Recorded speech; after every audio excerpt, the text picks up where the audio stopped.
I'm recording this video just a few days after the landmark New York State ruling by the legislature that allows for same-sex marriage throughout New York State. First, to all those who have waited so long and fought so hard for equal rights, congratulations. It is good to see that New York State has finally decided to join the 21st century. And now, I want to address the concerns that some that are opposed to same-sex marriage have raised to show how ill-conceived and groundless these concerns truly are. Most importantly, it is utterly inconceivable that any religious group that has suffered persecution could ever be opposed to another people's struggle for civil rights and basic human dignity and respect. And yet, all too often, this is exactly what occurs. I was born and raised in a traditional Jewish home. As part of my religious education, I was taught the values of acceptance and respect for others that are at the very heart of the Jewish faith. I also learned the need for social justice and activism that are required of Jews to ensure that all people are afforded respect and the chance to explore their own path in their own lives.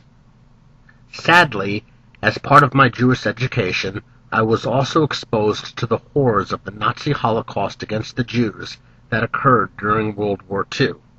One of the lessons that was stressed was that not only were the Jewish people targeted, but anyone that was considered to be inferior by the so-called master race was targeted for extermination in the death camps of Europe.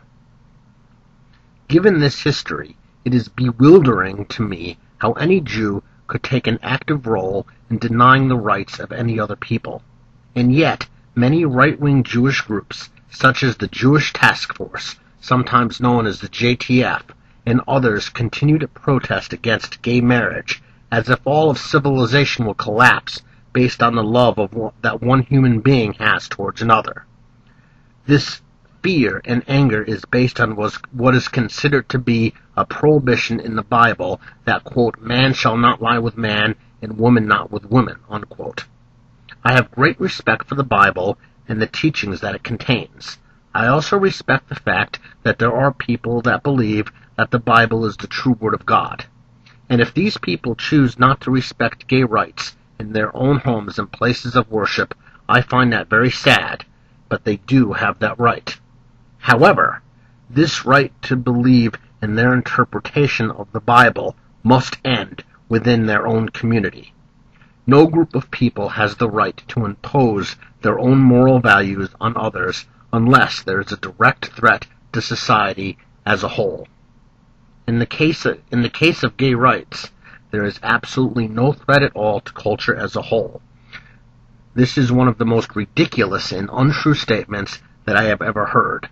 The true threats to society are anger, fear, intolerance, and hate, and the antidotes to these threats are the acceptance and compassion that are at the very heart of every human being and thus at the core of all of the world's major religious faiths, including Judaism.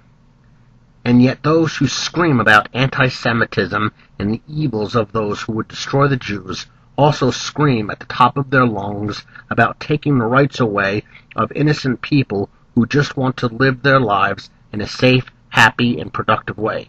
And this is something that must stop.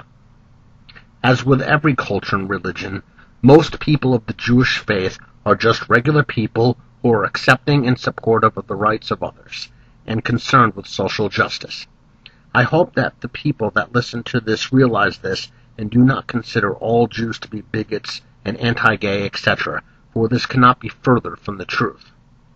But of course, all we ever hear from are the extremists who want to make a loud splash and get all the sound bites, similar to what Chaim Ben Pesach of the Jewish Task Force will do on a regular basis on his forum and on his Ask JTF programming.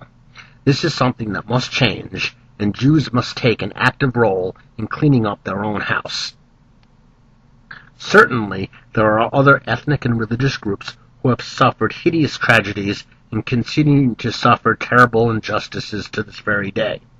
As His Holiness the Dalai Lama has stated, it is imperative that there be a true kinship of faiths that come together to make this small and vulnerable world that we all live on safe for all beings, for all people of all races, creeds, colors, religions, sexual orientation, any of the major social issues of the day. If we can all put aside our anger and intolerance, the human race will become a beacon of hope for all who suffer. All you need to do is take this first step. It is not an easy path. It is easy to become angry and lash out. It is hard to work on generating love and compassion in the face of those who would hurt you or the ones you love. And yet, even the thought, the aspiration, to put aside the base, destructive emotions that we have can have a profound influence on your life and the lives of everybody around you. And this is the true nature of the Jewish faith, the true core of the Jewish faith, that all Jews must accept. And we cannot allow the bigots within our own community to ruin the reputation and the rights of other people with no regard for any of the consequences. As always, thank you for listening.